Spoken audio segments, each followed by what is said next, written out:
Salut à tous, j'espère que vous allez bien. L'année dernière j'avais fait une vidéo dans laquelle j'avais donné 5 joueurs que j'aurais bien vu au FC Nantes. C'est une vidéo qui avait plutôt bien marché dans le sens où j'avais eu plein de bons retours et en plus de ça j'avais réussi à donner un nom de joueur et au final ce joueur avait réellement signé au club. Donc à l'époque c'était Mehdi Abeid, j'avais parlé de lui comme étant un joueur vraiment plutôt bon du côté de Dijon, une valeur sûre en quelque sorte de Dijon en Ligue 1 et Nantes est allé le chercher en fin de contrat. Donc là, cette année, c'était plus dur de trouver des joueurs en fin de contrat, je vais pas vous le cacher, j'ai réussi à en dénicher un qui pourrait correspondre au FC Nantes, mais c'est vrai que c'est assez difficile. On commence tout de suite avec les postes, donc il a fallu cibler. Alors, j'ai choisi pour cette vidéo d'aller chercher un arrière droit et un arrière gauche, dans le sens où on a bien vu que les latéraux cette année c'était une difficulté. Il y a eu la blessure de Fabio qui nous a pas aidé, mais il y a eu aussi le départ de Lucas Lima qui n'a pas été remplacé. Donc il nous faut un arrière gauche dans tous les cas, et puis pourquoi pas prendre aussi un arrière droit. Et surtout que là j'ai un petit nom qui me plaît bien à ce poste là.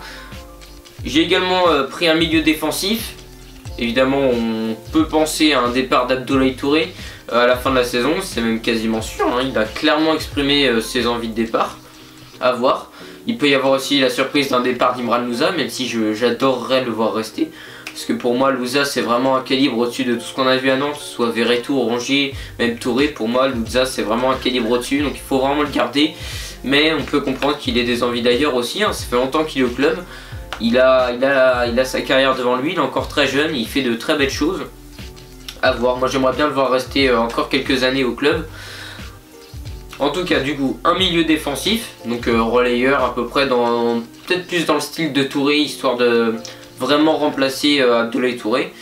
Je suis également allé chercher un buteur, donc parce qu'il faut un buteur. Voilà, on commence tout de suite par le poste de latéral droit. C'est un joueur qui en plus de ça a été pisté sur la fin du mercato, même au mois de décembre il me semble, on avait vu son nom un petit peu qui passait par le club de Nantes, c'est Gédéon Kaloulou. Pour moi c'est le meilleur latéral droit de la saison en Ligue 2, je le trouve énorme ce joueur, vraiment exceptionnel. Sa saison là qu'il a fait, on a remarqué que voilà, il est parti de Lyon et on l'a senti un peu libéré à Ajaccio. Il a enfin pu montrer toutes ses qualités sur la scène professionnelle en Ligue 2 dans un club qui joue aussi un peu la montée. Ajaccio a eu du flair pour aller le chercher dans l'équipe B lyonnaise, et puis il se retrouve récompensé de leur choix puisque c'est un joueur toujours très bon, solide défensivement avec un très bon placement, parce que c'est un joueur qui monte aussi, qui apporte offensivement à cette équipe d'Ajaccio, notamment dans la relance et aussi des fois sur des décalages, donc ça je trouve ça intéressant. Puis derrière, étant donné qu'il se replace bien, ça lui permet d'être bien positionné et pouvoir intercepter d'éventuelles contre-attaques adverses. Et voilà, je trouve que c'est un joueur qui est vraiment intéressant, il est jeune en plus, donc je pense qu'il faut clairement se jeter dessus au mercato, parce que voilà, hein, après Nantes n'est peut-être pas dans le besoin. Si on récupère Fabio en soi, on se retrouve à avoir deux latéraux droits, ce qui semble être quand même plutôt intéressant. Apia et Fabio, c'est pas non plus... voilà, hein, Fabio il est très bon, Apia niveau doublure, voilà, hein, c'est plutôt pas mal. Faut voir, mais sinon Gédéon Kaloulou, ce serait un joueur que je verrais bien au club, qui pour moi s'incrusterait bien dans un collectif qui est celui du Football Club de Nantes. On passe côté gauche désormais. Premier joueur du coup que je suis allé chercher à l'étranger et au Portugal, un peu dans le style de Lucas Lima, c'est Marlon Xavier, donc Marlon juste, qui joue à Boa Vista, donc au Portugal. J'ai regardé beaucoup de ses matchs parce que je le trouve vraiment intéressant ce joueur là. Je suis notamment tombé sur un de ses matchs, c'était avec Boa Vista, c'était contre Benfica. Et je l'avais trouvé vraiment très bon. Donc sur ce match là il jouait un peu plus piston gauche, c'est à dire il y avait 3 défenseurs centraux. Mais au niveau de la tâche défensive il a été vraiment très bon face à Pizzi, qui est quand même pas le dernier concurrent. Pizzi c'est quand même un très bon joueur au Portugal. Et il a quand même très bien tenu le coup. Je l'ai trouvé vraiment rassurant aussi pour la défense. Et puis comme j'ai dit, un peu le nouveau Lucas Lima, dans le sens où offensivement il y a un vrai apport. Je pense que ça nous a manqué un peu cette année. Traoré on l'a senti moins bien que l'année dernière, que ce soit défensivement et même offensivement. Je pense qu'il avait plus de pression, il enchaînait les matchs et ça a été plus compliqué pour lui, là où l'année dernière il était un peu doublure de Lucas Lima, où il échangeait un peu au fur et à mesure des matchs. Là je pense que Marlon ce serait le remplaçant idéal à Lucas Lima, puisque dans le profil c'est à peu près la même chose. Il est jeune, il a 22 ans. Voilà, il est brésilien, donc il s'adapterait je pense plutôt bien au collectif. Donc Marlon, je le verrais vraiment très bien signé au Football Club de Nantes. Donc là maintenant ça va être le seul joueur que j'ai trouvé en fin de contrat qui pourrait s'adapter au club, donc c'est également un arrière gauche. Il joue en Ligue 1, il joue à Metz, c'est Mathieu Hudol. Alors là vous allez me dire Mathieu Hudol, pour ceux qui le connaissent, hein, pour vous c'est vraiment un joueur banal du championnat. Mais je l'ai trouvé intéressant. Il faut savoir quand même aussi que en quelque sorte il a profité de la blessure hein, de Manuel Cabi qui a eu un accident de voiture au mois de novembre et qui s'est retrouvé un peu paralysé de ses jambes. Donc évidemment on pense à lui parce que voilà, hein, dans ces moments là c'est jamais drôle le football. Et donc du coup il est arrivé, il était un peu titulaire, donc il partageait le temps de jeu avec Thomas Delaine. Et je l'ai trouvé intéressant, je l'ai notamment vu avec Metz face à Nantes, donc c'était au mois de février. Et je l'ai trouvé intéressant parce que défensivement on sent qu'il est très appliqué. Il avait quand même un client en face qui était Kader Bamba, il l'a plutôt bien tenu. Voilà, encore une fois, s'il dit qu'il pourrait bien rentrer, lui ce serait peut-être plus pour remplacer un départ de Charles Traoré, même si voilà, un départ n'est pas encore d'actualité. Dans le profil, je vais dire c'est à peu près similaire. Mais voilà, l'avantage c'est qu'il a 23 ans et c'est plutôt un joueur qui semble être très appliqué. Et je pense que ça dans un collectif ça fait du bien, un joueur qui il se donne vraiment sur le terrain, on sent qu'il a, il a envie d'en donner, il a envie de réussir. Donc Mathieu Hudol, voilà, joueur libre en plus à la fin de l'année, donc pourquoi pas, hein, Mathieu Hudol au FC Nantes. On passe désormais au milieu défensif, donc en remplacement d'un éventuel départ encore une fois d'Abdoulaye Touré, j'ai trouvé Mikel Agou. Donc là on repart d'une nouvelle fois au Portugal, c'est au Vitória Guimarães, donc le même club où joue Lucas Evangelista qui est actuellement prêté. Donc ça a été le poste qui a été le plus dur à trouver, je vais pas vous le cacher. J'ai comparé beaucoup de joueurs à ce poste là. J'ai tout d'abord fait en fonction des nationalités parce qu'il faut quand même que ça colle à peu près au club. Donc il est nigérien et il connaît très bien Moses Simon, d'ailleurs c'est un ami à lui très clairement. Donc voilà, donc il pourrait clairement bien s'incruster dans le collectif qui est celui du FC Nantes. Donc la sélection s'est faite aussi par rapport au pourcentage de duels remportés. Donc lui il est plutôt intéressant à ce niveau là. Et aussi des pourcentages de passes réussies. Ça m'a beaucoup intéressé parce que Abdoulaye Touré s'est fait critiquer ces derniers mois. Parce que c'est vrai que Nantes avec Nantes qui ont des flèches devant, ils ont besoin de passer par un milieu pour lancer une contre-attaque. Et sur ces mouvements là, Abdoulaye Touré a souvent fait beaucoup de déchets. Donc en tant que capitaine c'est vrai qu'il s'est fait beaucoup critiquer. Et Mikel Agou, je trouve qu'il est particulièrement très bon. Donc lui j'ai regardé encore une fois plusieurs de ses matchs et je suis encore une fois tombé sur son match face à Benfica. Toujours Benfica d'ailleurs hein. Du coup j'ai regardé très longtemps, j'étais vraiment captivé parce que je trouvais que ça jouait vraiment bien.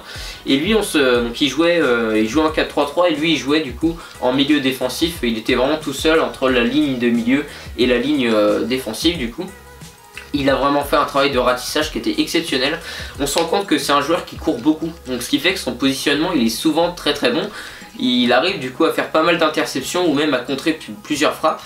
On se rend compte aussi que quand par exemple un arrière droit ou un arrière gauche se retrouve être passé et que du coup le défenseur central dévie, bah lui il prend la place du défenseur central, ce qui fait que le schéma il est encore respecté. Et du coup voilà, ça aussi ça fait partie du placement et du travail défensif. Et je l'ai trouvé vachement bon. Niveau gabarit c'est 1m84, donc ça peut coller aussi avec Abdoulaye Touré. Surtout que c'est un joueur, voilà, il monte sur les coups de pied arrêtés, donc c'est aussi un gabarit. Et il les prend les ballons de la tête, ça je vous l'assure, il les prend vraiment les ballons de la tête. Donc voilà, Mikel Agou, j'ai beaucoup aimé son profil et je pense qu'il rentrerait vraiment bien dans le collectif qui est celui du Football Club de Nantes. Dernier joueur désormais au poste de buteur. Alors pour le poste de buteur, vous savez que c'est un vrai complexe sur ces dernières années. Moi je pense que Nantes aurait besoin d'un vrai buteur formé au club qui arrive à vraiment être un serial buteur, qui marque des dizaines de buts. Malheureusement on se rend compte que c'est encore du mal. Je pense qu'Eli Youan ou même Brigid Ndilou ils sont encore un petit peu trop fébriles, un petit peu trop fragiles pour la Ligue 1, un peu trop tendres. Du coup voilà, moi j'ai regardé sur les joueurs que Nantes elles sont allés chercher, lesquels ont réussi, lesquels n'ont pas réussi. Et on se rend compte que sur tous les buteurs que Nantes allait chercher, il n'y en a qu'un seul qui vient de Ligue 1. Et c'est le seul qui a réussi, c'est Emiliano Sala. Donc là je me dis que voilà, on en a vu passer des joueurs qui venaient de l'étranger qui n'ont pas réussi en Ligue 1. Renaud Aymon, Khalifa Koulibaly, Kolbeinn Sigthorsson, je dois en oublier mais plein. Mariusz Stepinski, bon, Mariusz Stepinski, je trouvais que ça allait, mais c'était pas non plus le serial buteur comme pouvait l'être Salah. Donc je me dis qu'il faut aller chercher une nouvelle fois un buteur en Ligue 1. Donc pourquoi, voilà, quand on est allé chercher Salah, c'était pas non plus un très grand standing, hein. Il sortait quand même de quelque chose d'intéressant. Il a inscrit à peu près 6 buts donc en prêt du côté de Caen. Et il s'est avéré qu'il y a un joueur que j'aime bien depuis quelques années, c'est Alexandre Mendy. Donc cette année il était prêté à Brest, il a fait une très bonne saison avec Brest. Et ce que j'aime bien chez ce joueur là, c'est que je sens vraiment l'âme d'un buteur. C'est à dire que je me suis rendu compte qu'avec avec Brest il avait quelques bons ballons, mais en soi il a su aussi se procurer des occasions et il a su aussi en finir pas mal. Donc je pense qu'avec des joueurs comme Moses Simon, comme Kader Bamba, comme Blas, comme Louza, il peut avoir de bons ballons à jouer. Et il peut inscrire pas mal de buts parce que voilà, il a le sens du but, hein. Des fois il te sort des frappes, tu te dis mais elle sort d'où cette frappe? Et elle est au fond, et honnêtement j'aimerais bien le voir jouer à Nantes, vraiment. C'est voilà, c'est pas un joueur qui est estimé à beaucoup, il me semble que c'est à peu près 2 millions ou 3 millions. Donc bon, voilà, ça reste énorme pour nous à nos yeux, mais aux yeux du football c'est pas grand chose encore. Et je pense que c'est un joueur, j'aimerais bien le voir jouer à Nantes, il a 26 ans. Et ouais, j'aimerais sincèrement, je pense vraiment qu'il peut réussir dans un club comme Nantes. Je pense que ce joueur-là, on lui a jamais vraiment trop fait confiance. On a vu à Bordeaux où voilà, il était un peu dans l'ombre des buteurs qui jouaient là-bas, comme Depréville par exemple, et même Jimmy Briand. Mais voilà, à Bordeaux, il a jamais eu sa chance. On l'a prêté à Guingamp, on l'a prêté à Brest. Bah aujourd'hui, je pense que c'est le moment qu'il signe dans un club comme Nantes, et je pense qu'on peut en faire un vrai buteur de ce joueur-là. Donc voilà, après c'est mon avis, encore une fois ça ne tient qu'à moi, mais voilà, en tout cas voilà les 5 joueurs que j'aimerais bien voir jouer à Nantes. Faut savoir que là du coup la sélection a été plus dure cette année que l'année dernière. Là j'avoue que j'ai regardé des matchs en plus, j'ai plus regardé en profondeur les stats. Et j'avoue que voilà, je suis assez fier de ma sélection, dans le sens où je pense qu'il y a vraiment certains joueurs qui s'adapteraient parfaitement au club. Je pense vraiment à Marlon, hein. Je pense qu'on a vraiment besoin de ce Brésilien là en particulier. Après ça dépend aussi beaucoup de départs. Après encore une fois, hein, sur le mercato, vous connaissez mon avis. Moi j'aimerais simplement, si seulement on pouvait rester qu'à ça, c'est que là tous les ans il y a un renouvellement d'effectifs. J'aimerais juste que Nantes arrête de vendre des joueurs importants, et les seuls joueurs que Nantes recrute c'est vraiment pour renforcer l'équipe. C'est chiant de voir que tous les ans on se retrouve à avoir de nouveaux joueurs, donc un nouveau schéma. C'est dû certainement aussi à chaque fois au changement d'entraîneur, mais quand même c'est vrai que c'est chiant parce que tous les ans en fait tu repars pas sur les bases de l'année précédente. En fait tu pars juste, tu te relances complètement. Je sais pas, pour moi c'est pas la bonne méthode. J'aimerais aussi que voir plus de jeunes y arriver. Je pense qu'on a un centre de formation qui sort vraiment de bons joueurs. Et j'aimerais bien que ce soit plus qu'au milieu de terrain qu'on voit de bons joueurs. J'aimerais qu'on fasse plus confiance à Thomas Basila. J'aimerais qu'on fasse plus confiance à, ouais, pourquoi pas Lee Johan, même Baptista Mendy, hein, en cas de départ de Touré. Mon rêve ce serait de voir Baptista Mendy, hein, limite Mikel Agou, pourquoi dépenser de l'argent si on en a en interne. Ça voilà, après ce serait mon souhait. En tout cas je vous ai donné voilà ma sélection de joueurs. J'espère qu'une nouvelle fois cette vidéo vous plaira. C'est le cas, hein. N'hésitez pas à me le dire dans l'espace commentaire et à vous abonner à ma chaîne YouTube. Allez, ciao tout le monde.